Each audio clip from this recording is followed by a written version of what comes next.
Most people think joint pain is just aging. But in my clinic, I often see something different.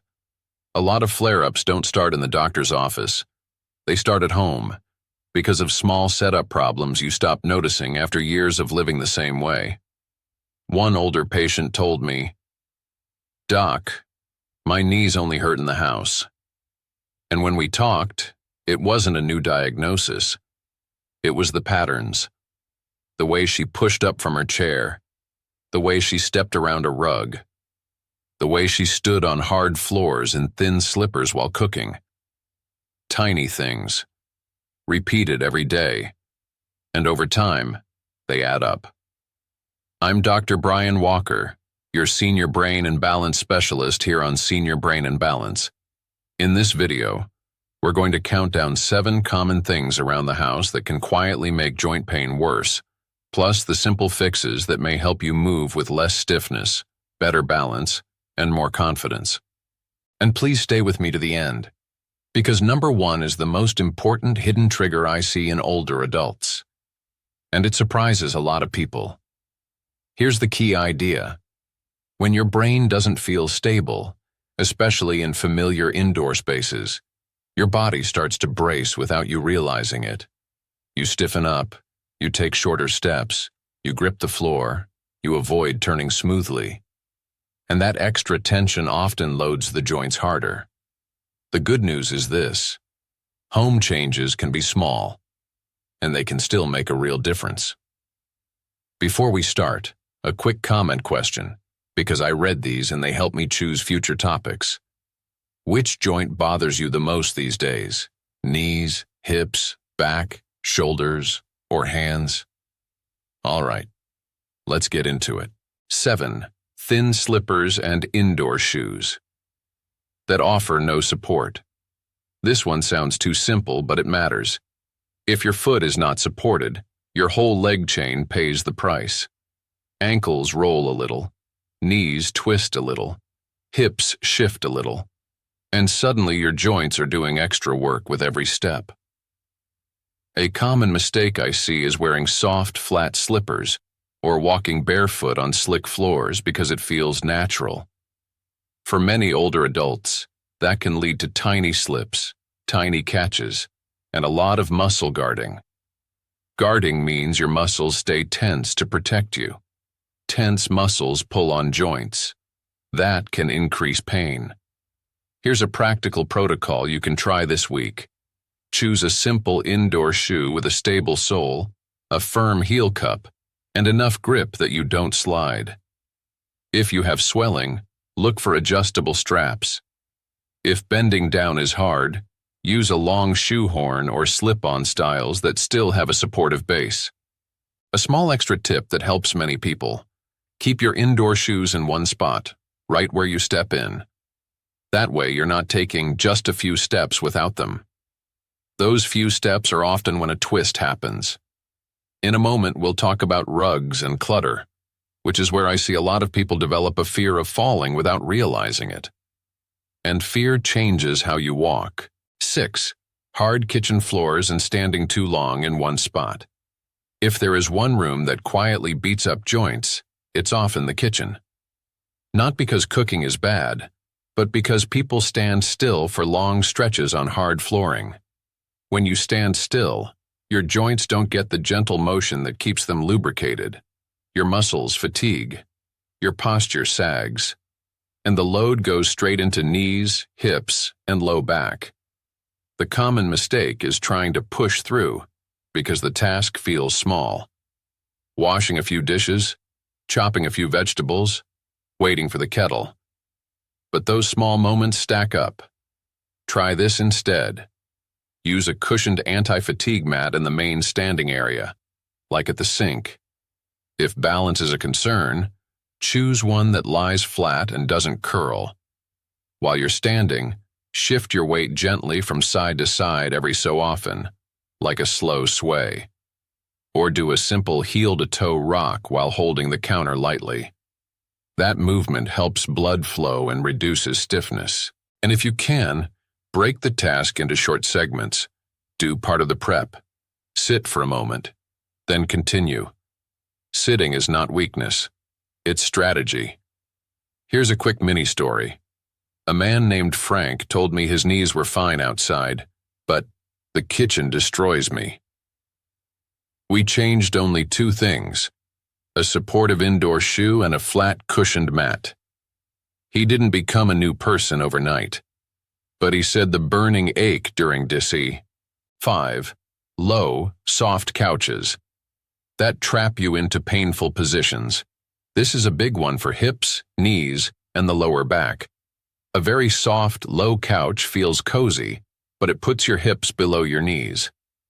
That position can tighten hip muscles, stress the knees when you stand up, and strain the back when you shift. The common mistake is staying in that position for a long time, then popping up quickly when you need the bathroom or the phone rings. That sudden stand is when joints complain, and balance can wobble. Here's what to do. If your favorite seat is low and soft, add a firm cushion to raise the height slightly. You can also place a small pillow behind your lower back so you sit more upright. When you stand, scoot forward first. Put your feet under you. Lean forward from the hips, not the neck. Then stand using your legs and a gentle push from the armrests if you have them. A secret tip for painful stiffness is a simple timer habit. Every so often, stand up and take a slow lap around the room, even if it's just to the doorway and back. Motion is like oil for the joints. Stillness is like glue. And keep watching, because the next one is about a common home habit that quietly changes your walking pattern in a way that can make joints hurt more. 4. Cluttered pathways and sidestepping around the house. You may not think of clutter as a joint problem, but clutter changes how you move. When you walk around piles, cords, shoes, pet bowls, or little tables, you start sidestepping. You start turning quickly. You start taking short, guarded steps. That guarded walking increases joint load. The common mistake is saying, "I know where everything is." Yes, you do. But your nervous system still treats obstacles as danger. And when the brain senses danger, it stiffens the body. Stiff body equals sore joints. Here's a practical protocol. Choose one main walking lane in each key area.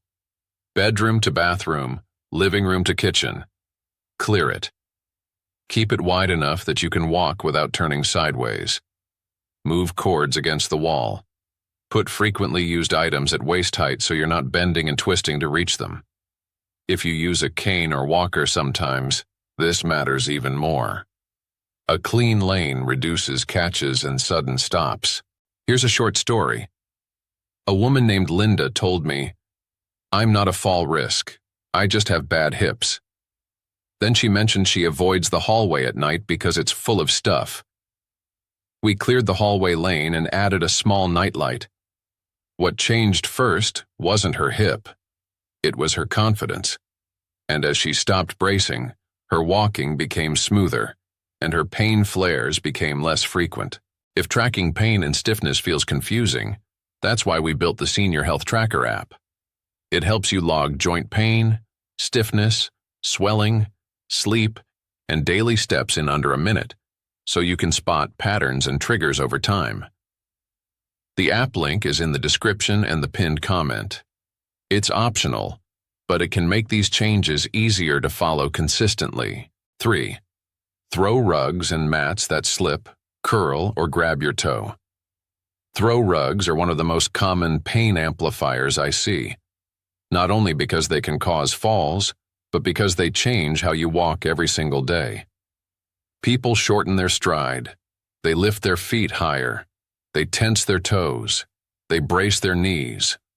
All of that increases joint stress. There are 2 main problems. Some rugs slide, others don't slide, but they grab your toe at the edge. Both create micro stumbles. And even if you don't fall, your body reacts like it almost did. That reaction is a jolt through the joints. Here's what to do. The safest choice is removing loose rugs in main walking paths. If you love the look, Use a rug pad that fully grips the floor and the rug, and make sure edges lie flat. Avoid thick, fluffy rugs where the foot sinks unevenly. In bathrooms, use a mat that has a non-slip base and stays flat. Also, look at the rug placement. A rug that sits half under a door is a trap. A rug placed right at the top of stairs is a trap. Those are high-risk zones. And if videos like this help you, you can hit subscribe so you don't miss future senior health tips here on Senior Brain and Balance. Next, we'll talk about something that many people ignore because it feels normal in winter or in air conditioning, but it can change pain sensitivity more than you think. 2. Cold rooms and drafty spots that tighten muscles. Cold doesn't cause arthritis by itself, but cold can tighten muscles and reduce joint flexibility. When muscles tighten, they pull on joints and tendons. That can make you feel more stiff, more achy, and more vulnerable to a strain when you move suddenly. The common mistake is sitting near a vent or draft for long periods, then standing up and walking with tight hips and tight knees. Another common mistake is letting hands get very cold, then trying to open jars or grip small objects. That can aggravate finger and wrist joints. Here's a practical protocol that is simple and often helpful. Keep the room you use most at a steady, comfortable temperature. If that's hard, warm your body instead of the whole house. Use a light layer on the legs. Use warm socks. If hands hurt, use a warm mug, a warm cloth, or gentle hand rubs before doing tasks that require gripping. A helpful trick is warm then move. Before you do a chore, warm up your joints for a moment, then do gentle motion. A short walk through the hallway. A few slow ankle circles while holding the counter. A few shoulder rolls. It doesn't need to be intense. It needs to tell the nervous system, we are safe to move. Now we've reached the most important one. And I want you to listen closely, because this is the hidden house problem that drives pain, stiffness, and fear in many older adults, even the ones who say, I'm fine. 1. Poor lighting, especially at night, that forces your body to brace. This is the one I worry about most, because it affects the brain, balance, and joints all at the same time. When lighting is poor, your brain has less clear information about where your feet are going. And when the brain feels unsure, it tells the body to stiffen for protection. That stiff, careful walking increases joint load. It also increases the chance of sudden movements, like grabbing a door frame or twisting quickly, which can flare hips, knees, and back. The common mistake is relying on memory. I know my house. But at night, with shadows, glare, or dark corners, even a familiar space becomes uncertain. Many seniors then shuffle, hold their breath, and tense up. That tension travels straight into joints. Here's the practical fix, and it's one of the highest return changes you can make. Create a light path from bed to bathroom. Use nightlights in the hallway and bathroom. If glare is a problem, choose softer lights that don't blind you. Keep a lamp within reach of the bed. If you get up often at night, keep a clear, lit lane with no rugs or clutter. Also, check your stairs and entryways. Make sure light switches are easy to reach. If you have a step down into a room, that is a high priority spot for clear lighting. Here's a short mini story to make this real. A man named Mr. Johnson told me his knees were mysteriously worse in the morning. When we talked, he admitted he gets up in the dark and tries not to wake his spouse. He would shuffle, twist around a chair, and tense up the whole way. We added a soft nightlight path and cleared the hallway. He told me the first change he noticed wasn't even his knees. It was that he stopped feeling that little burst of panic in the dark. And when the panic went down, his bracing went down. And when the bracing went down, his joints didn't feel as angry. Now let's bring this home with a simple recap, because I want you to feel hopeful and clear about what to do next. Today we covered 7 common home triggers that can make joint pain worse. Unsupportive indoor footwear, long standing on hard floors, low soft seating, cluttered walking paths, slippery or grabby rugs, cold drafts that tighten muscles, and poor lighting that makes your body brace. If you want 2 or 3 easy actions, you can start this week. Start here. First, pick one supportive indoor shoe and use it consistently. Second, clear one main walking lane in your home, especially from bedroom to bathroom. Third, add simple night lighting so your brain and body don't have to guess where you're stepping. Even in your 70s or 80s, small daily steps like these can make climbing stairs, getting out of a chair, and walking to the mailbox feel more secure and less tiring. You deserve a home that helps you, not a home that quietly fights you. Now I'd love to hear from you. Which one of these do you think is affecting you the most right now? This video is for education only and is not personal medical advice. Always talk to your own doctor about your situation.